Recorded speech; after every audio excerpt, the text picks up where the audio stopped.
Kristjan se na svoji poti za resnico ne pogaja, biti mora pravičen v usmiljenju, kakor nas je učil Jezus. Tako je med sveto mašo v kapeli doma svete Marte 24. februarja poudaril papež Frančišek. Obenem je posvaril pred hinavščino in prevaro vere, okrnjene zgolj na kazuistično logiko. Jezus vedno govori resnico, resnico svetega pisma in Mojzesove postave. Stvari razloži, kakor so bile ustvarjene. Enako je tudi takrat, ko ga njegovi učenci sprašujejo o prešuštvu. Ponovi jim, kdor odslovi svojo ženo in se oženi z drugo, prešuštvuje z njo.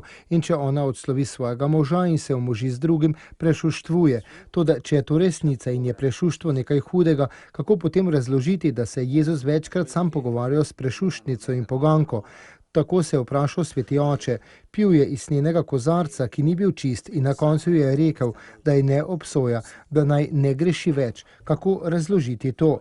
Kazuistiko pusti ob strani, tiste, ki so ga skušali in so razmišljali v skladu s to logiko, se sme, ne sme se, v nekem drugem evangeljskem odlomku opredeli za hinavce.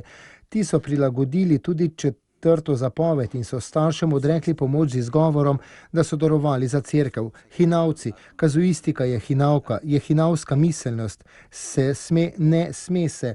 Nato postane še bolj prefinjeno, bolj diabolično. Do kje smem, do tu pa ne smem. To je prevara kazuistike. Kristjan na svoji poti torej ne sme popustiti kazuistični logiki, ampak mora odgovarjati z resnico, katero po Jezusovem zgledu spremlja usmiljenje. Kajti Jezus je utelešenje očetovega usmiljenja in ne more zanikati samega sebe.